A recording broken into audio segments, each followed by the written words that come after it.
تو علماء یہ کہتے ہیں در حقیقت کہ جب نبی کریم علیہ الصلوۃ والسلام نے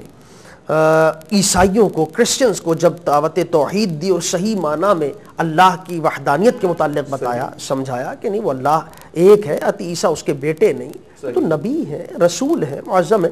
تو بجائے اس کے کہ وہ توحید کے صحیح عقائد کو ایکسیپٹ کرتے، قبول کرتے، حضور کی بات سمجھتے، وہ لڑنا شروع ہو گئے، بھیڑنا شروع ہو گئے کہ نہیں صاحب ہم تو نہیں مانتے، ہم صحیح ہیں، آپ غلط ہیں، آپ کا عقیدہ غلط ہے، عیسیٰ اللہ کے بیٹے تھے، معاذ اللہ ثم معاذ۔ سرکار سمجھا رہے ہیں انہیں پروف کے ساتھ، دلائل کے ساتھ، عقلی نقلی کائنات کے دلائلوں کے ساتھ، ان کی عقل میں نہیں آ رہی بات۔ اس وقت قرآن کی آیت نازل ہوئی اور کیا کہا؟ فَقُلْ تَعَالَوْا نَدْعُ أَبْنَاءَنَا وَأَبْنَاءَكُمْ وَنِسَاءَنَا وَنِسَاءَكُمْ۔ حبیب ان سے بحث نہیں، آپ تو ان کو یہ کہیے آ جاؤ، مباہلہ کرتے ہیں، مباہلہ کرتے ہیں ڈائریکٹ،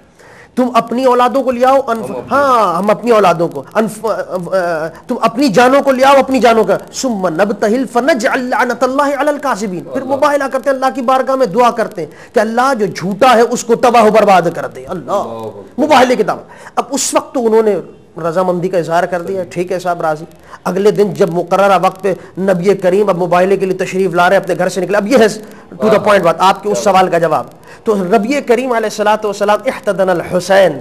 راوی لکھتا ہے کہ رسول اللہ نے جو رب کائنات نے ارشاد فرمایا نا، ندعو ابناءنا وابناءکم، اپنی اپنی اولادوں کو لے کر آؤ، تو رسول نے اپنی اولاد کس کو لیا؟ احتضن الحسین، گود میں حسین کو لیا، اخذ بید الحسن، حسن امام حسن کا ہاتھ پکڑا بچے، فاطمہ تمشی خلفہ،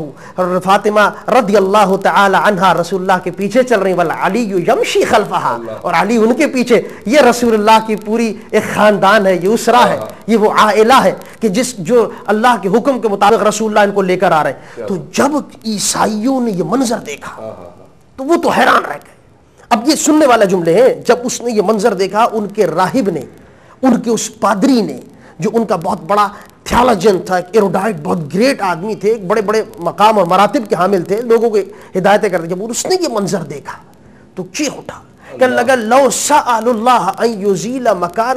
لو سأل اللہ ان یزیل جبلا من مکانی لازالہ، واللہ العظیم، میں اس وقت قسم خدا کی کھا کر کہہ رہا ہوں کہ اس وقت جو رسول اللہ جن ہستیوں کے ساتھ آ رہے ہیں، اور یہ جو خوبصورت کنبہ، میں ان کے چہروں کو دیکھ کر یہ گواہیاں دے رہا ہوں کہ اگر اس وقت رسول اللہ نے دعا کے لیے ہاتھ اٹھا دیے، اور حسن حسین نے یا اہل بیت اطہار نے، اور یہ دعا کر دی کہ اللہ اس زمین سے، اس جگہ سے ان پہاڑوں کو ہٹا دے، تو لازالہ، خدا کی قسم اللہ ان کی دعا کو رد نہیں کرے گا، رب اسی وقت پہاڑوں کی ان جگہوں سے ہٹا دے گا، اور لا یبقى علی وجہ الارض نصرانی الی یوم القیامہ، یہ جملے ہیں کہ اور اگر انہوں نے دعا کر دی کہ اللہ اس نصرانیت کو قیامت کے لیے ختم کر دے،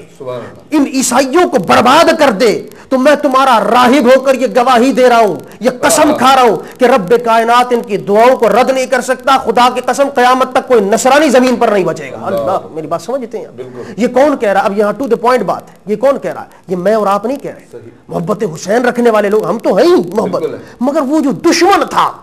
اسلام کا دشمن، بھائی وہ تو اسلام کو نہیں مانتے تھے نا، وہ تو حضور سے لڑنے کے لیے تیار تھے کہ ہاں لڑیں گے، ٹھیک ہے آؤ میدان کے اندر، وہ دشمن اسلام ہے، دشمن اہل بیت اطہار ہے، ان کے دلوں میں کیا عزت ہے، ان کو کیا پتہ امام حسین حسن کیا ہے، ان کے چہرے سے انہوں نے اندازہ، یہ بات کہ چہرہ، اس نے لکھا لارا وجوہن، میں ان کے چہرے دیکھ رہا ہوں، یہ ان کے چہروں کا کمال ہے کہ اللہ ان کی دعاؤں کو رد نہیں کر سکتا۔ حدیث میں آتا ہے سرکار نے فرمایا جب میں دعا کروں تو تم آمین کہنا ہے، تو سرکار دعا کر رہے ادھر حسن و حسین آمین، یعنی جن کی شان یہ کہ جن کی باتوں کو اللہ رد نہ کرے، جن کے کلام کو اللہ تعالیٰ ٹالے نہیں، جن کی باتوں کو اللہ انکار نہ کرے۔ آپ میری بات سمجھ رہے ہیں کہ جس کو ایک یہودی، ایک کافر، ایک عیسائی وہ اس بات کو مان جائیں، غیر مذہب والے، کہ یہ تو وہ ذاتیں ہیں کہ اگر کوئی بات اللہ کی بارگاہ میں پیش کر دے تو رب رد نہیں کر سکتا، زمین و آسمان ادھر ہو جائے گا، لیکن حسن و حسین کی دعا کی قبولیت میں کوئی انکار نہیں۔ اور اگر مسلمان کرتا ہے تو آپ اندازہ کیجئے، تو اس سے اندازہ کر لینا وہ مسلمان کتنے بدبخت ہیں جو یہ ذہنیت و سوچ رکھتے ہیں، جیسے کہ آپ نے کہا بعض لوگ جو یہ بات کہہ جاتے ہیں، تو یہ اس کا جواب کہ یہ تو ان کی ذہنیتیں گھٹیا ہیں، ان اپنی ذہنیتوں کو ان کو سوچنا چاہیے کہ ان سے بہتر تو پھر وہ نکلے، وہ جو غیر مشرک تھے، جو غیر مسلم تھے، کہ وہ یہ بات کہہ رہے ہیں کہ ہمیں یقین ہے کہ اللہ ان کی دعاؤں کو رد نہیں۔ تو عجیب مسلمان ہے کہ مسلمان بھی کہتے ہیں اور یہ کہتے ہیں کہ حسن و حسین کی دعا کو اللہ قبول نہیں